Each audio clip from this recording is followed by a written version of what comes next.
रामपुर गांव। यहाँ के लोग उनके नाम से नहीं बल्कि गांव के स्वादिष्ट खाने से जाने जाते थे। आसपास के सभी गांवों में से सबसे स्वादिष्ट खाने के ठेले इसी गांव के बाजार में सजते थे। यही रहता था रामदास अपनी इकलौती बेटी अध्या के साथ। बचपन में ही अध्या की मां की मृत्यु के बाद रामदास ने ही उसे बहुत प्यार से पाला पोसा था। अध्या एक बहुत ही समझदार और सुलझी हुई लड़की थी। रामदास अपने और अपनी बेटी के पालन पोषण के लिए बाजार में आलू पराठे का ठेला लगाता था। रामदास का पूरा जहान उसकी बेटी अध्या में बसता था। सुबह की पहली किरण के साथ जब पूरा गांव सो रहा होता, रामदास की रसोई से उबले हुए आलूओं और भुने हुए जीरे की महक उठने लगती थी। अध्या अपनी नींद मलमल कर उठती और सीधे अपने पिता के गले लग जाती। बापू, आज पराठों में थोड़ा सा अमचूर ज्यादा डालना। कल कल्लू चाचा कह रहे थे कि खटास थोड़ी कम थी। मेरी झांसी की रानी, तू कहे तो पूरा अमचूर का डिब्बा ही उड़ेल दूं, पर फिर तेरे बापू के हाथ का जादू कहाँ रहेगा। बाजार में रामदास के ठेले के सामने शाम होते ही लाइन लग जाती थी। रामदास जब तवे पर शुद्ध घी डालता और उस पर आलू का भरा पूरा पराठा सिकता तो उसकी छन छन की आवाज और खुशबू से राहगीरों के मुंह में पानी आ जाता। अध्या दिन भर घर का सारा काम निपटाकर शाम को सीधे ठेले पर पहुंच जाती। वह अपने छोटे छोटे हाथों से पत्तलों पर दही और पुदीने की चटनी परोसती। लोग कहते थे कि रामदास, तेरी किस्मत बहुत अच्छी है, बेटी नहीं साक्षात लक्ष्मी है तेरे घर में। रात को दुकान बढ़ाकर जब दोनों घर लौटते तो रामदास अध्या के पैर दबाता। अध्या मना करती तो वह कहता, दिन भर खड़ी रहती है मेरी बच्ची, तू थक जाएगी तो मेरे हाथ के पराठों का स्वाद तो वैसे ही आधा हो जाएगा। दोनों की जिंदगी तवे की उस धीमी आंच जैसी थी, गर्म, संतोषजनक और प्यार से भरी हुई। लेकिन वक्त हमेशा एक जैसा नहीं रहता। रामपुर गांव की हवाओं में धीरे धीरे बदलाव आने लगा था। बाजार में नए नए फास्ट फूड के ठेले खुल गए थे, जहां धुआं उड़ाती चाउमीन, मोमोज और बर्गर बिकने लगे थे। गांव की नई पीढ़ी अब इन नए स्वादों की तरफ खिंची चली जा रही थी।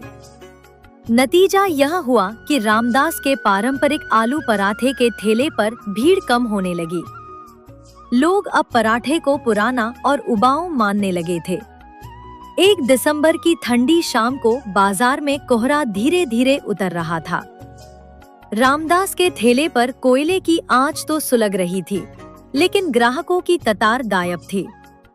तभी गांव के पुराने और मुंहफट ग्राहक कल्लू चाचा अपनी शाल ओढ़े वहां पहुंचे। अरे ओ रामदास भाई, जरा हाथ तेज चलाओ, चूल्हा ठंडा पड़ा है क्या? आधे घंटे से खड़े हैं, कब मिलेगा आलू पराठा?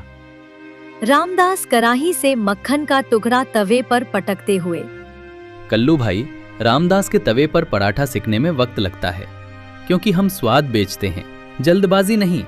ये लो गर्मा गर्म पराठा। कल्लू चाचा पहला निवाला तोड़कर मुंह में डालते हुए और मुंह बिचकाते हुए बोले, रहने दो रामदास, ये वो स्वाद नहीं है जो आज से 5 साल पहले हुआ करता था। सच कहूं, अब तुम्हारा ये आलू पराठा बोरिंग हो गया है। बगल में जग्गू का ठेला देखो, कैसी चाउमीन में धुआं उड़ा रहा है। लोग अब इस घी आटे से ऊब चुके हैं। कुछ नया लाओ भाई। रामदास गुस्से से आंखें लाल करके खुरपी को तवे पर जोर से पटकते हुए बोले, बोरिंग? कल्लू भाई, इसी पराठे को खाकर तुम्हारी 2 पीढ़ियां बड़ी हुई हैं, आज ये बोरिंग हो गया? जाओ फिर उसी जग्गू का केमिकल और मैदा खाओ। रामदास अपना हुनर नहीं बदलेगा। अध्या घर का काम खत्म करके ठेले पर पहुंचकर कल्लू चाचा के सामने हाथ जोड़ते हुए बोली, अरे कल्लू चाचा, बापू के गुस्से को तो आप जानते ही हैं।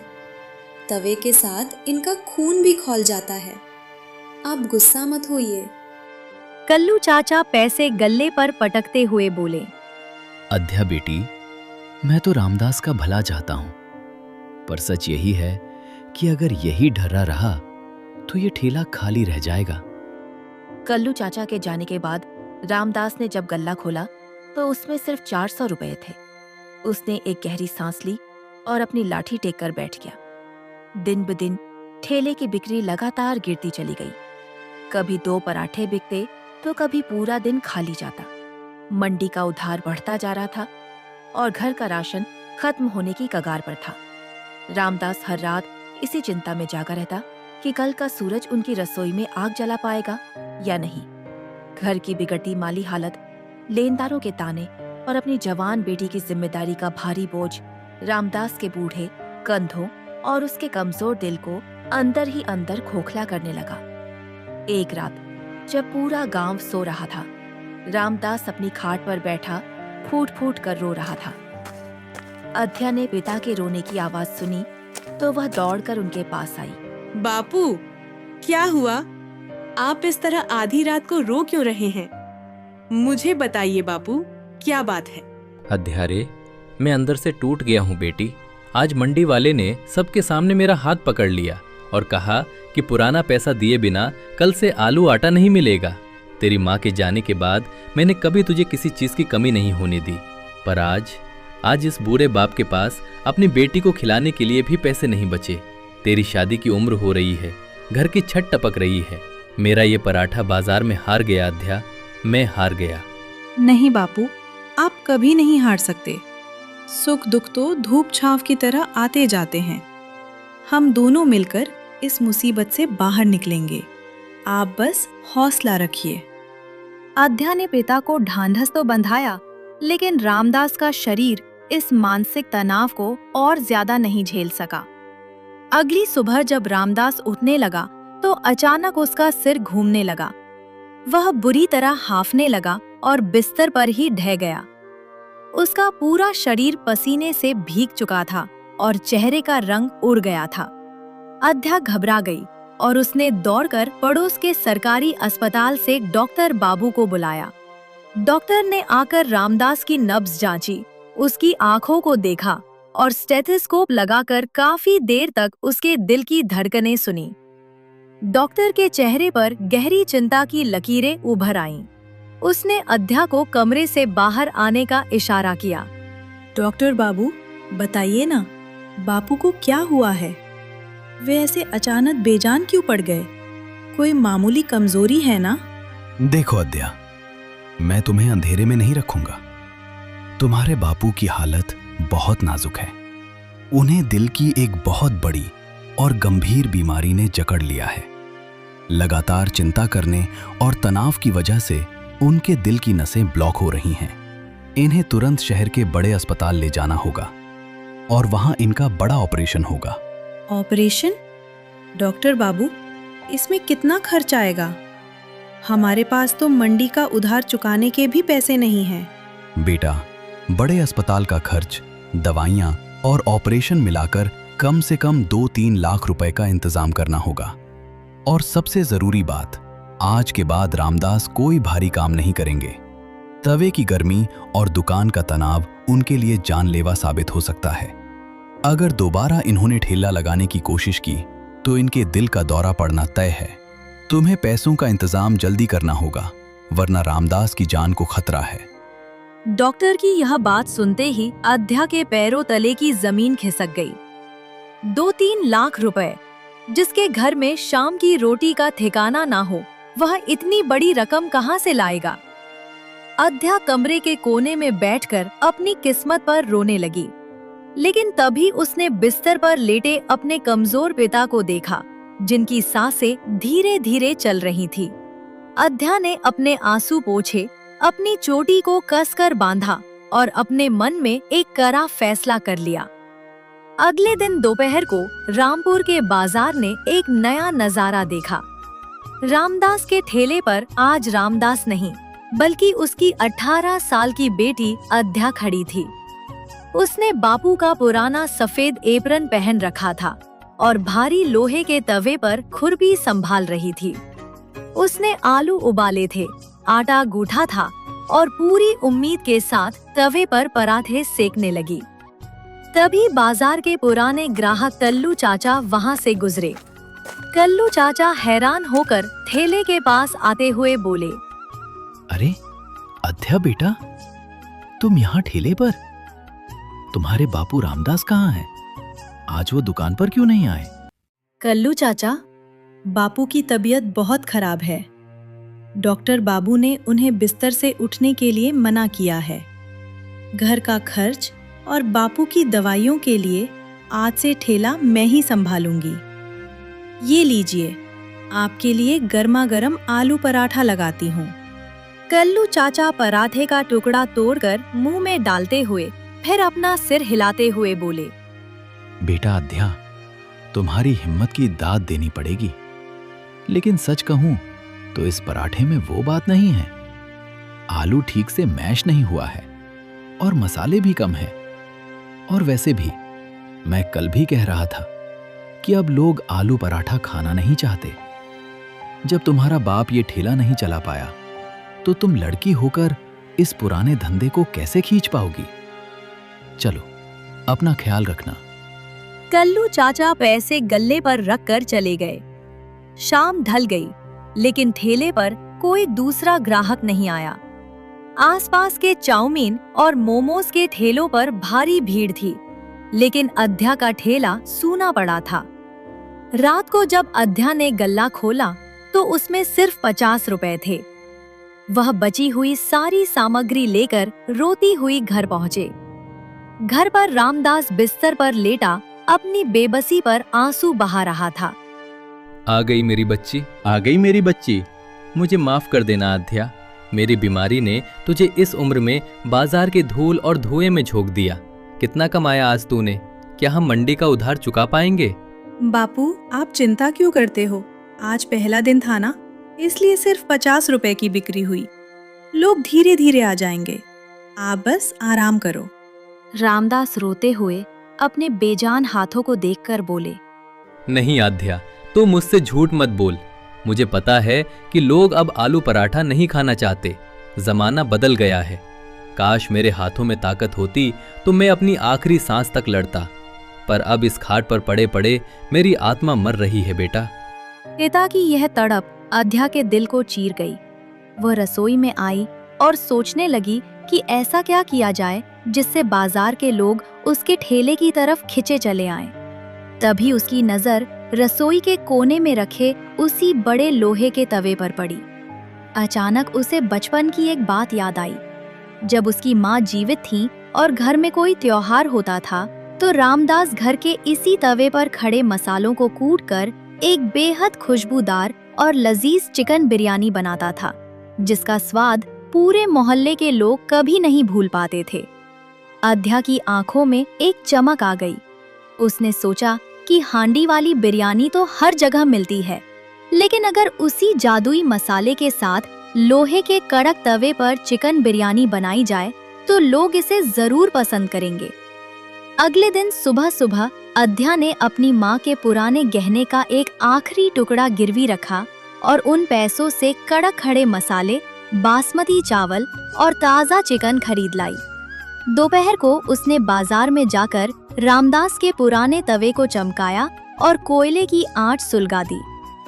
जैसे ही बड़े तवे पर शुद्ध देसी घी गिरा और अध्या ने रामदास के बताए नुस्खे के अनुसार खड़े मसालों को ओखली में कूटकर तवे पर डाला, पूरे बाजार की हवा में एक ऐसी सौंधी और लाजवाब खुशबू फैल गई कि लोग अपनी जगह पर ठहर गए।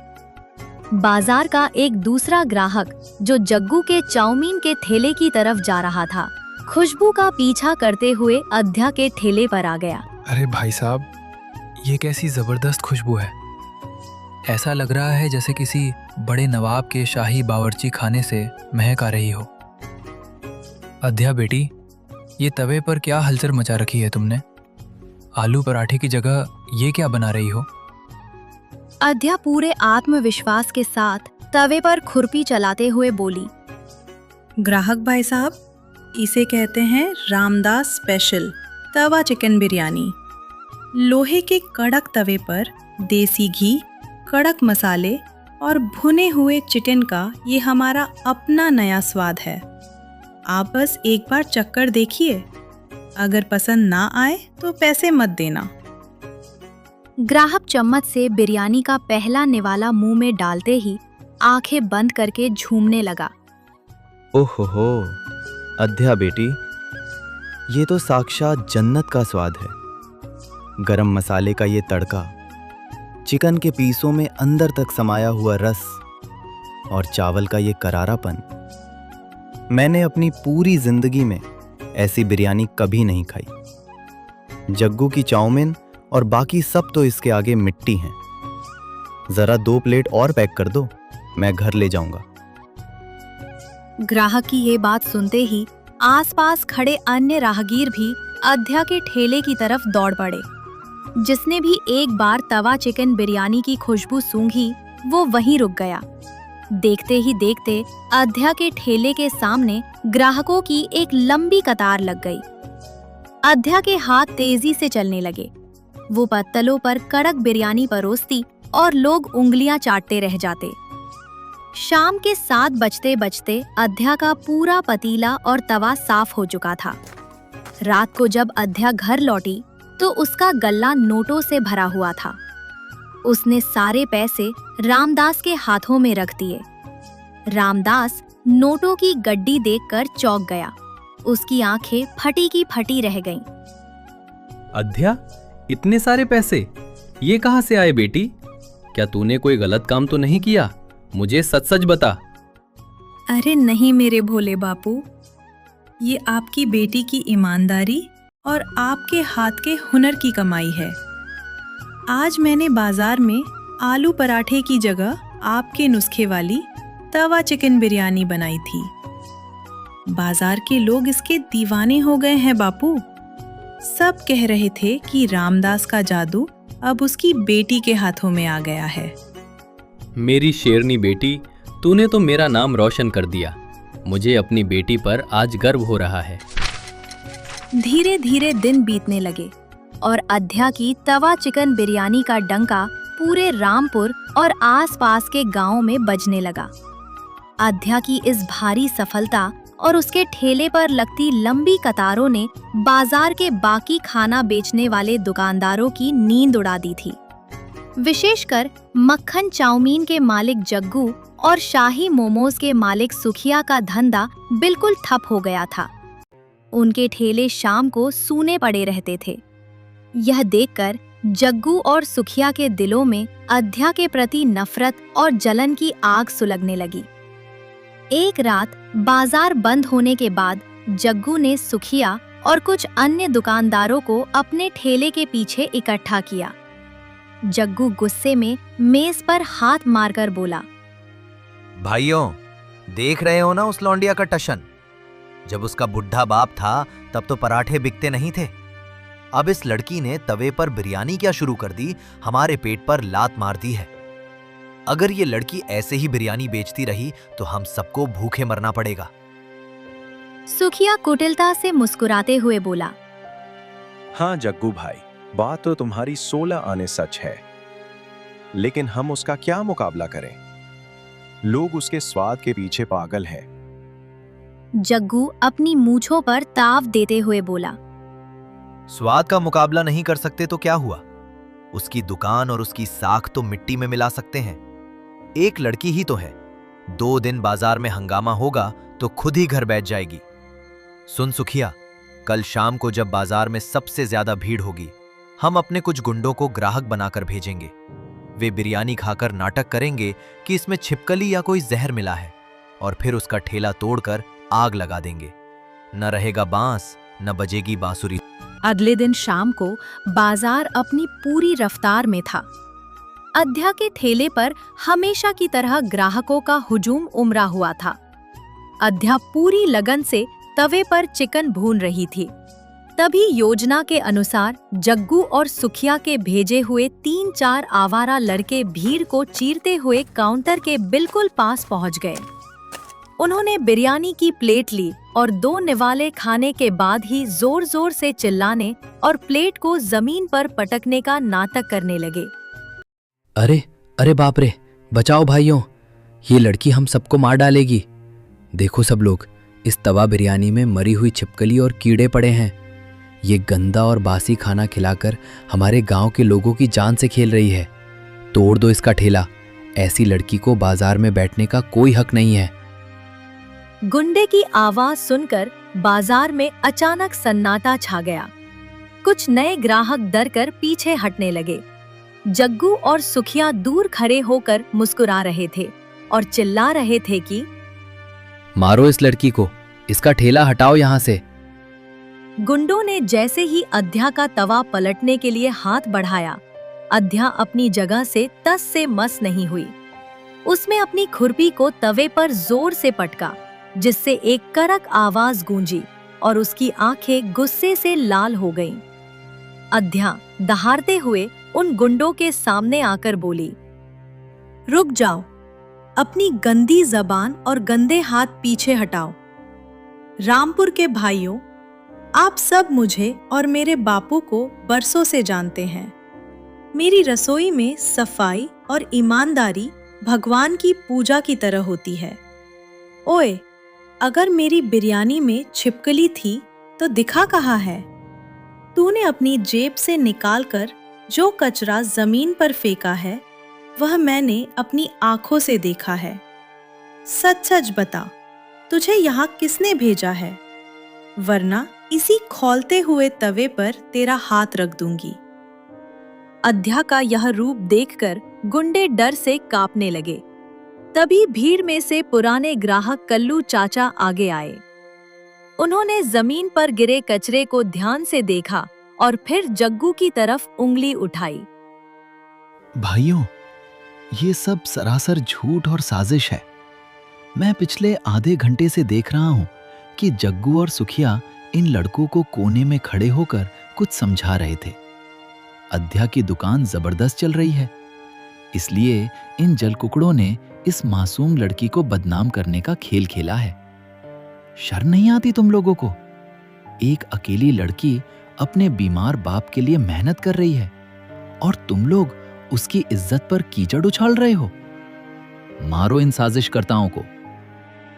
कल्लू चाचा की बात सुनते ही पूरी जनता का गुस्सा जग्गू और सुखिया पर फूट पड़ा। ग्राहकों ने उन गुंडों को पकड़कर बीच बाजार में धुन दिया। जग्गू और सुखिया अपनी जान बचाकर हाथ जोड़ते हुए बाजार से भाग गए। इस साजिश का परिणाम यह हुआ कि अध्या की साख और उसकी ईमानदारी पर लोगों का भरोसा पहले से भी 100 गुना ज्यादा बढ़ गया। अब दूर दूर के शहरों से भी लोग अध्या की तवा चिकन बिरयानी खाने रामपुर आने लगे। अध्या की कमाई इतनी बढ़ गई कि उसने सबसे पहले अपने पिता रामदास को शहर के सबसे बड़े अस्पताल में भर्ती कराया। वहां डॉक्टरों की एक बड़ी टीम ने रामदास का सफल ऑपरेशन किया। अध्या दिन रात अस्पताल में पिता की सेवा करती और शाम को दुकान भी संभालती। उसकी मेहनत रंग लाई और कुछ ही महीनों में रामदास पूरी तरह स्वस्थ होकर अपने पैरों पर खड़ा हो गया। ऑपरेशन के 6 महीने बाद रामपुर गांव के हाईवे पर एक बहुत ही खूबसूरत और बड़ा ढाबा सजकर तैयार था। ढाबे के मुख्य दरवाजे पर चमचमाती हुई लाइटों के बीच एक बड़ा सा बोर्ड लगा था, जिस पर लिखा था, अध्या की रसोई, स्पेशल तवा चिकन बिरयानी। आज इस ढाबे का उद्घाटन था। पूरे गांव को न्योता दिया गया था। ढाबे के अंदर आधुनिक चूल्हे लगे थे और बीच में एक बहुत बड़ा भारी लोहे का तवा रखा था। रामदास आज सफेद कुर्ता पायजामा पहने, चेहरे पर एक असीम संतोष और मुस्कान लिए काउंटर पर बैठा था। अध्या ने दौड़कर पहली गर्मा गर्म धुआं उठती हुई तवा चिकन बिरयानी की प्लेट सजाई और अपने पिता के सामने रखी। बापू, आज इस नए ढाबे की पहली प्लेट सिर्फ आपके लिए है। जरा चक्कर बताओ कि आपकी यह शेरनी बेटी आपके दिए हुए स्वादों के इम्तिहान में पूरी तरह पास हुई या नहीं। रामदास अपनी व्हीलचेयर से उठकर खड़ा हुआ। उसकी आंखों से खुशी और गर्व के आंसू बह रहे थे। उसने अपने कांपते हाथों से बिरयानी का पहला निवाला तोड़ा और बड़े प्यार से अध्या के मुंह में डाला। फिर दूसरा निवाला खुद खाया और बोले, 100 में से 1000 नंबर मेरी बच्ची। इस बिरयानी में सिर्फ खड़े मसालों और चिकन का जायका नहीं है अध्या, इसमें मेरी बेटी का मेरे लिए अटूट प्यार, उसका त्याग, रातों की जागी हुई मेहनत और कभी न हार मानने वाला उसका हौसला मिला हुआ है। मुझे आज भगवान से कोई शिकायत नहीं है, क्योंकि उसने मुझे बेटी के रूप में साक्षात अपनी सबसे बड़ी ताकत दी है। मुझे तुम पर बहुत गर्व है मेरी बेटी। कल्लू चाचा पूरे ढाबे में जोर से ताली बजाते हुए बोले, वाह भाई वाह, रामदास भाई, आज तुम्हारी बेटी ने साबित कर दिया कि बेटियां किसी से कम नहीं होती। रामपुर का नाम अब सिर्फ अच्छे खाने से नहीं, बल्कि हमारी इस जाबाज बेटी अध्या की सफलता